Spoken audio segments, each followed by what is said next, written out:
오늘 우리에게 주시는 하나님의 말씀은 구약 성경 이사야 41장 14절 말씀 보시겠습니다. 1017페이지 이사야 41장 14절 한 절 말씀입니다. 버러지 같은 너 야곱아, 너희 이스라엘 사람들아, 두려워하지 말라. 나 여호와가 말하노니 내가 너를 도울 것이라. 내 구속자는 이스라엘의 거룩한 이인이라. 오늘은 이 버러지 같은 너 야곱아, 지금은 개역 개정판 성경이고 요전에 나온 개역 개정에는 버러지라는 말이 아니고 지렁이라는 그런 표현을 썼습니다.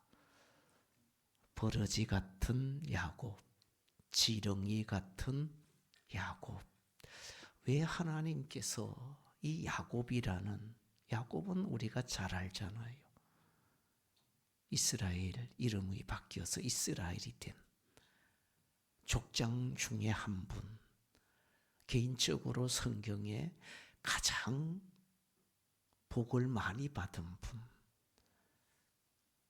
재물도 많았고 자식도 13남매 12아들의 딸 하나, 그것도 12아들이 다 12지파의 조상이 되고 재물의 복, 자녀의 복, 명예의 복, 받을 복 다 받은 그런 인물이 야곱인데, 그런 야곱을 향해서 하나님께서 표현한 말이 버러지 같은 너 야곱.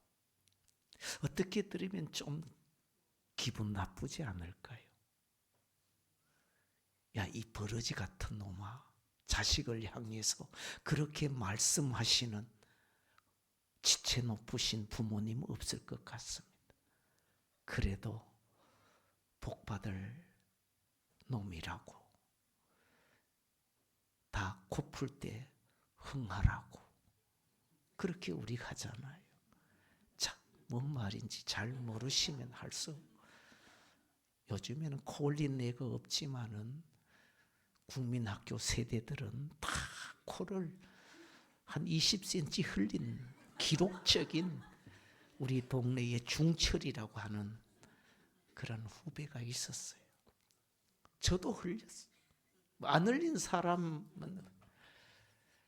그렇지만 우리가 자녀들, 사람에게는 인격이 있으니까 좋게 높여서 그렇게 부르지요.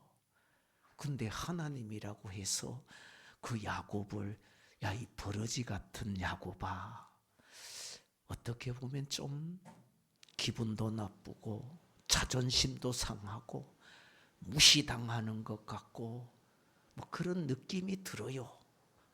근데 하나님께서 이 야곱을 이 버러지 같다라고 하는 표현은 버러지라는 말이지만 그 주는 의미가 있지요. 버러지. 뭐 가장 큰 의미는 약하다는 의미가 아니겠습니까? 버러지. 이 버러지를 사전에 찾아보면 벌레라 그랬습니다. 이 벌레 같은 야곱아. 벌레는 약합니다. 하찮은 존재입니다. 보잘것없는 것이 벌레입니다.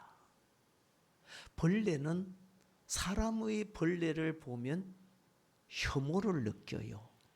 무시합니다. 뭐 또 어떤 여자분들이야 벌레 보고 기겁하시는 분 있지요. 놀라서 주방에서 설거지하다가 귀뚜라미 기어가는 것만 봐도 아이고 엄매야 그러고, 안 부르던 남편 이름 부르고 살려달라 그러고, 정말로 놀래야 되는 것은 귀뚜라미가 아니겠습니까? 이 거대한 인간을 만났는데 귀뚜라미가 놀라고 기절을 해야 되는데 이 사람이 귀뚜라미 보고 끼뚤끼뚤 소리만 들어도 엄매야 그러고, 그게 오늘 주는 의미예요. 야, 버러지 같다. 약하다는 거요. 하찮고 보잘것없고 야곱이라는 존재가 대단하지 않다라는 것.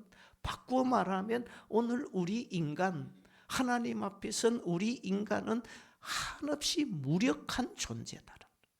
뭐 배웠든지 재물을 가졌든지 명예를 가지고 그 누구도 따라오지 못하는 인기를 가지고 팔로워, 거기에 따르는 수십만 수백만 조회를 하는 그런 영상을 올리는 그런 사람도 하나님 보시면 다 한없이 부족하고 약하고 하찮은 보잘것없는 그런 존재, 그게 바로 오늘 주님이 야곱을 향해 쓴 버러지 같다라는 말이에요.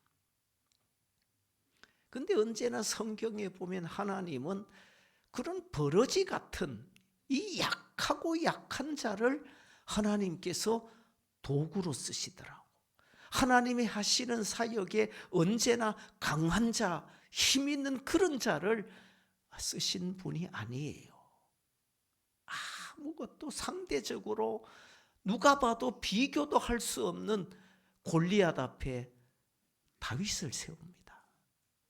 왕인 다윗이 아닙니다. 건장한 청년 다윗이 아니에요. 저 베들레헴 들판에서 그냥 양치던 소년입니다. 싸움의 경험이 없는 사람. 그런데 직업 군인 출신, 키도 크고 무기도 가졌고 그런 골리앗 앞에 조그마한 꼬맹이 다윗을 세워요. 골리앗이 봐도 너무 가소롭잖아요.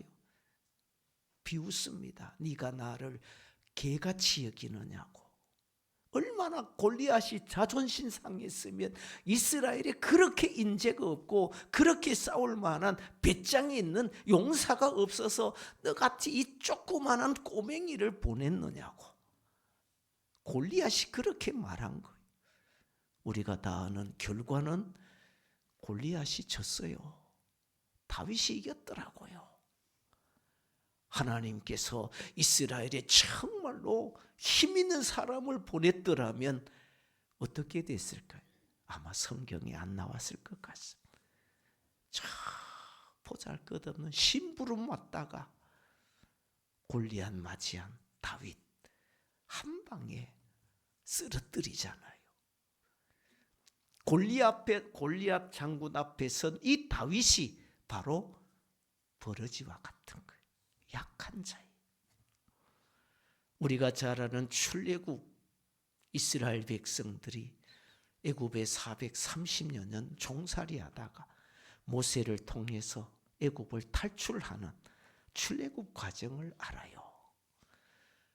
모세가 바로 앞에 내려갈 때 지팡이 하나 들고 가요. 그 지팡이 하나 들고 왕 앞에 가서 행하는 능력, 기적이 있잖아요. 그걸 우리가 10가지 재앙, 10재앙이라 그래요.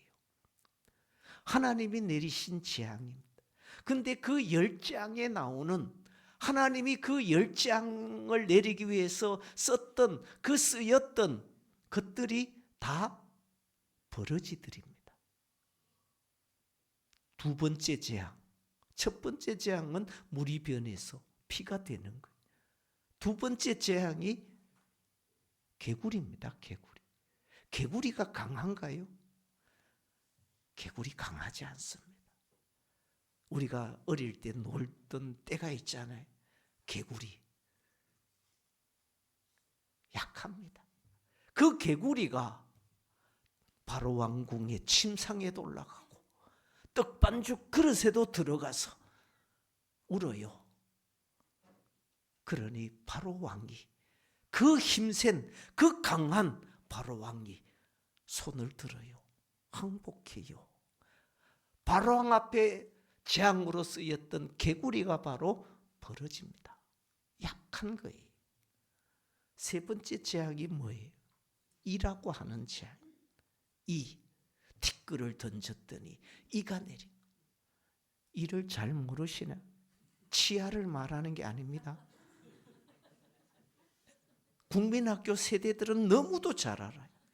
다 머리에 머릿니가 있었고 사리마다에 다 쇠가리가 있었고, 쇠가리가 뭔지도 모르시네. 그래서 우리 어머니는 그 이빨로 죽였던 그런, 다 안 웃잖아요. 경험이 있어가지고. 그 신은 성가대는 악 몰라서 그래. 그 일하고 하는 게 뭐가 힘이 있어요. 그런데 바로 왕을 손들게 만들어요.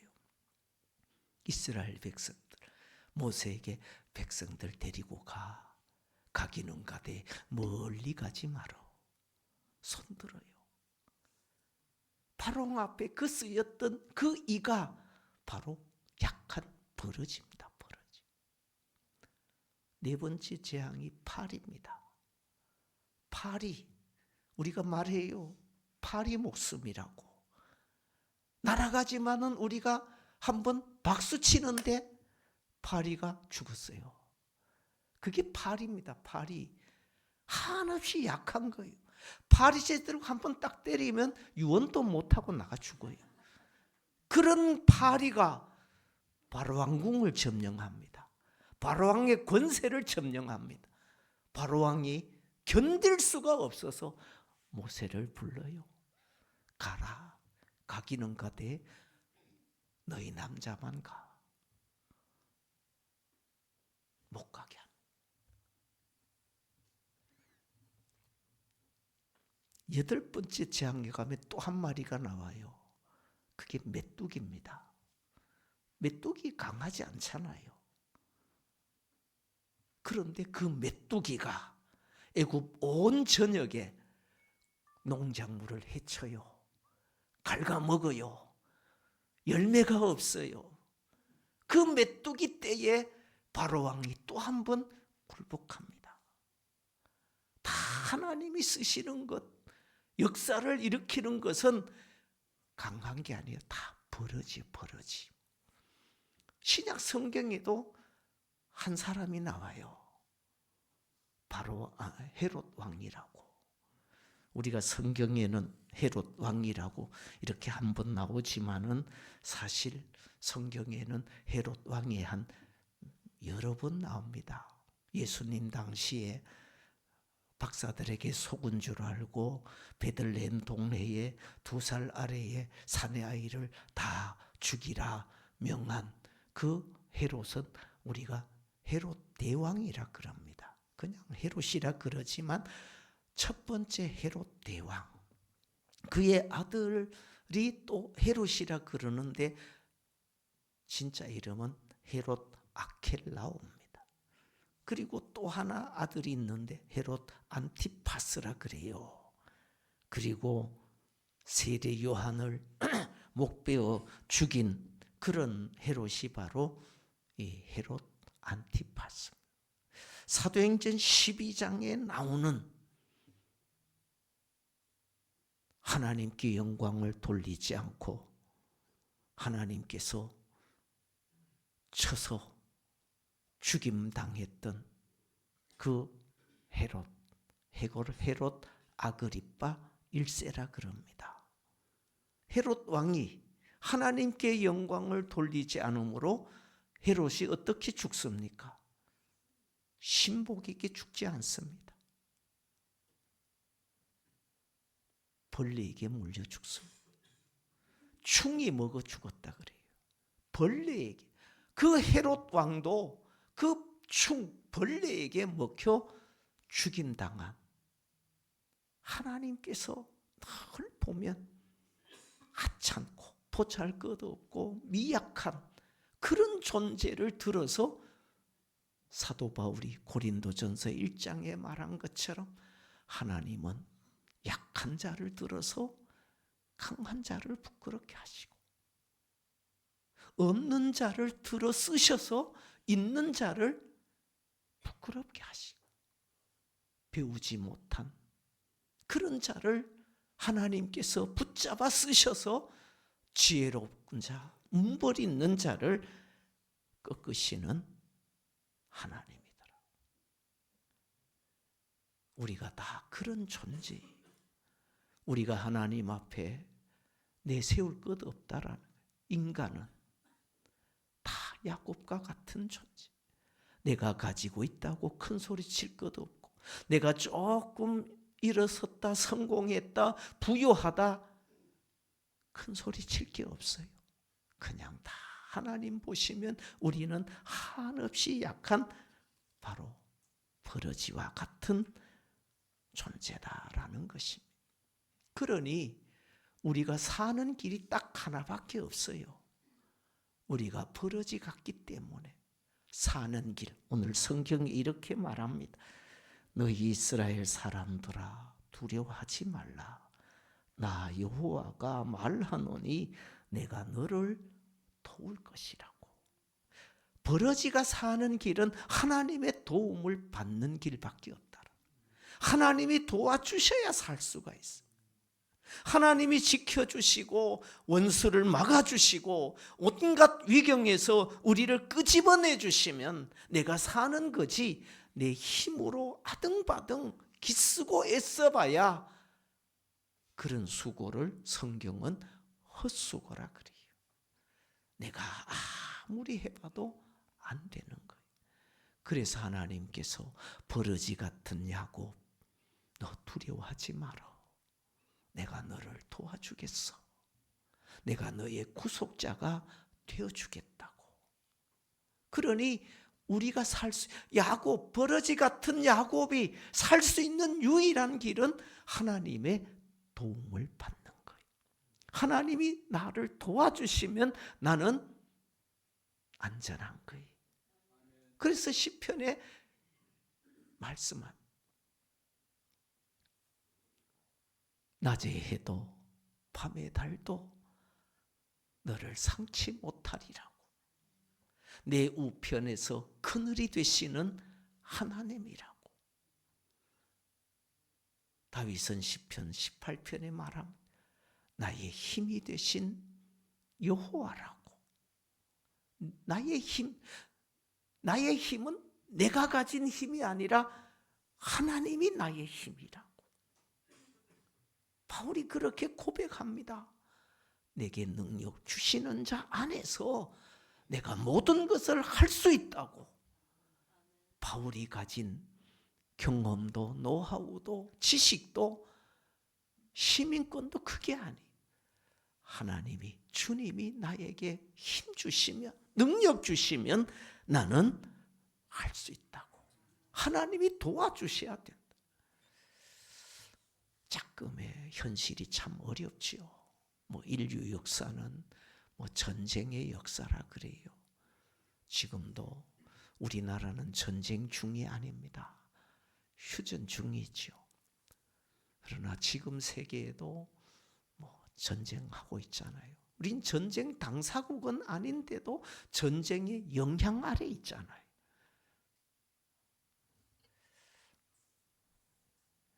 미국이 대통령이 그분이 아주 요즘에 제가 좀 표현을 이벤트라고 좀 해보려고 합니다. 이벤트를 좋아하는 것 같아요. 그분은 1월 달에 이벤트를 하나 하셨어요.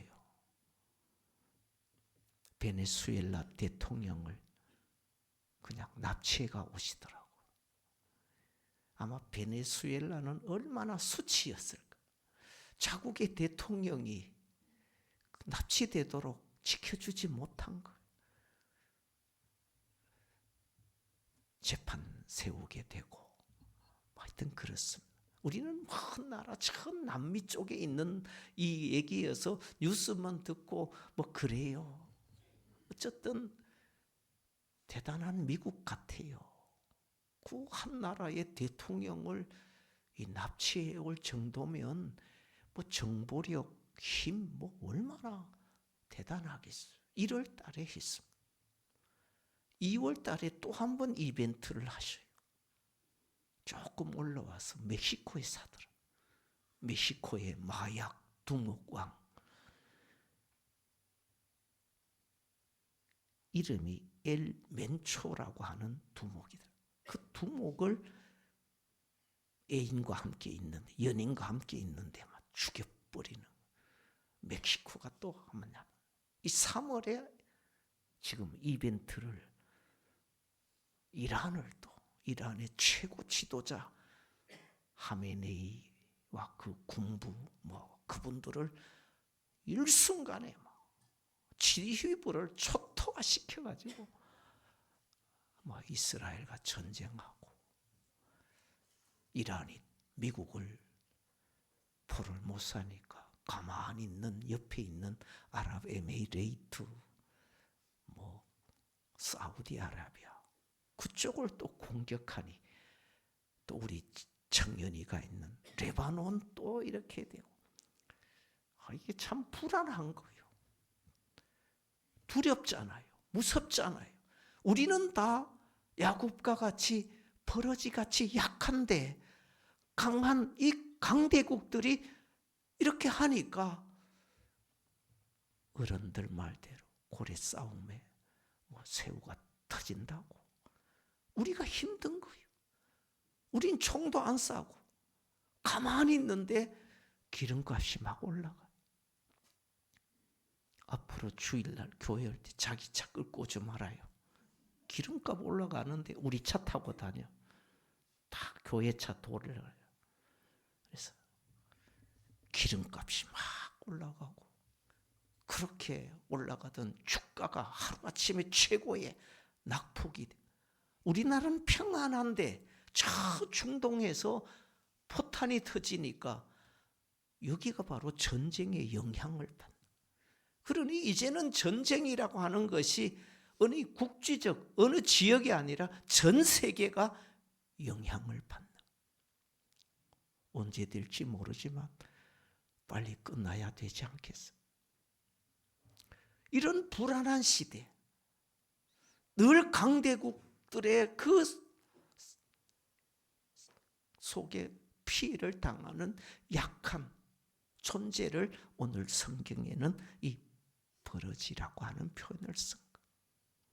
그러니 우리가 살 길이 어디에 있을까? 오늘 성경이 말하잖아. 내가 너를 도울 것이라. 하나님이 도와주신다. 미국이 돕는 게 아니고 중국이 돕는 게 아니고 하나님이 우리를 도와주시겠다. 하나님이 도와주시면 되지 않겠습니까? 하나님이 도와주시면 어려운 영어로 땡큐 해야 안 되겠습니까? 그런데 정말로 우둔하고 미련해서 버러지 같은 우리가 그 하나님의 도움을 구하지 않는다는 게 어리석다는 거지. 내가 사는 길이 거기에 있는데, 그분에게 있는데 그분을 찾지 않고 그분의 손을 잡지 않고 지금도 내가 어떻게 해보려고 몸부림친다면 그것만큼 어리석지 않을까요?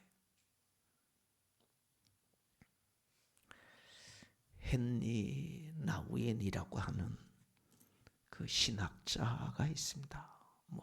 캐톨릭 계통이니까 신부 주교입니다. 네덜란드 출신인데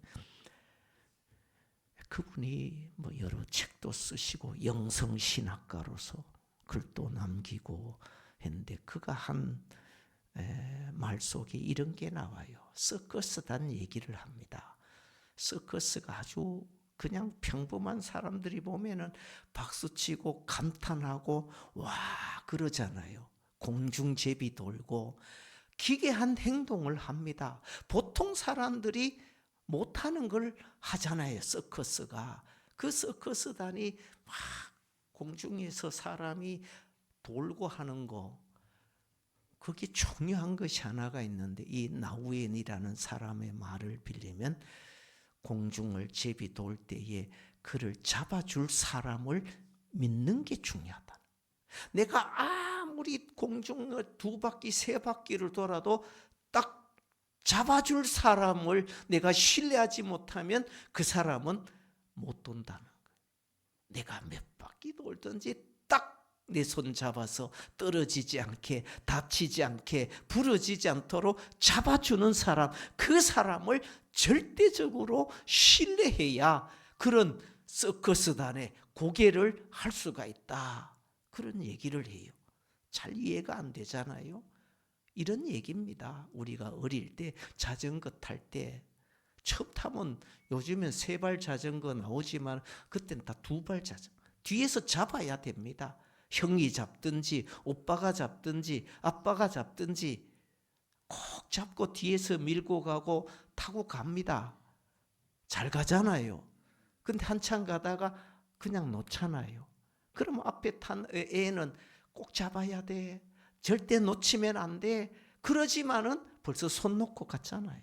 그래도 가잖아요. 그래서 자전거를 배우게 되는 그런 경험이 있듯이 누군가 뒤에 잡아줄 것처럼 믿고 가는 거예요.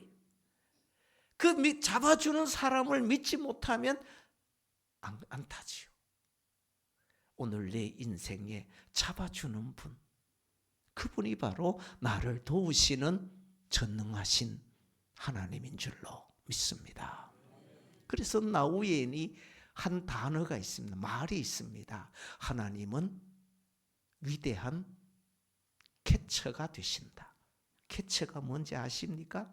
야구 경기에 투수가 던지는 공을 타자 뒤에서 받아주는 포지션, 포수, 그분을 우리가 캐쳐라 그래요. 공 받아주는 사람. 투수가 150km를 던져도 탁 받아줘요. 커브를 던져도 받고, 직구를 던져도 받고, 슬라이더를 던져도 받아줘요. 스트라이크만 받는 게 아니에요. 아주 멀리 잘못 던지는 것도 포수는 탁탁 받아요. 그래야 이 투수가 마음껏 내가 어떤 공을 던져도 저 포수는 내 공을 잡아줄 거야. 그런 믿음이 있을 때 자신 있게 공을 던질 수가 있는 거예요. 하나님께서 바로 이 나우에는 말합니다. 하나님은 우리의 위대한 캐쳐가 되시는 분이다. 내가 어떤 위기를 당해도 어떤 어려움을 당해도 내 손 잡아 일으켜 세워주실 그분이 바로 하나님이다. 그러니 두려울 게 없다는. 다 우리는 야곱과 같이 벌어진데, 약한데, 모자라는데 내가 너를 도와주리라. 일으켜 세워주겠다는, 이기게 해주겠다는 겁니다. 극복하게 해주겠다는. 그러니 하나님을 찾을 수밖에 없고 그 하나님을 믿을 수밖에 없지 않겠습니까? 반딧불 아십니까? 문장로님, 반딧불 아십니까? 뭡니까? 안다며. 뭐예요 반딧불? 개똥벌레. 예, 틀려 맞습니다. 우리 서현 선생님, 반딧불이 뭡니까? 예? 예, 빛나는. 여기는 꼰대 세대, 저기는 신세대. 저도 장로님과 같은 세대, 똑같습니다. 반딧불을 개똥벌레로 아시는 분이 있고 반딧불을 대중가요 노래로 아는 분이 있습니다. 저 그 노래 배워보려고 해도 못 배웠습니다. 못 부르겠더라. 그런데 우리 하은이, 가은이는 너무 잘 불러요. 개똥벌레가 우리가 다 아는 거지만은 우리가 아는 반딧불은 개똥벌레였습니다. 그러나 요즘 세대들, 젊은이들은 이 반딧불을 빛나는 별, 그 노래가 이겁니다. 정중식 작사 작곡, 황가람 씨가 불렀던 그런 노래입니다.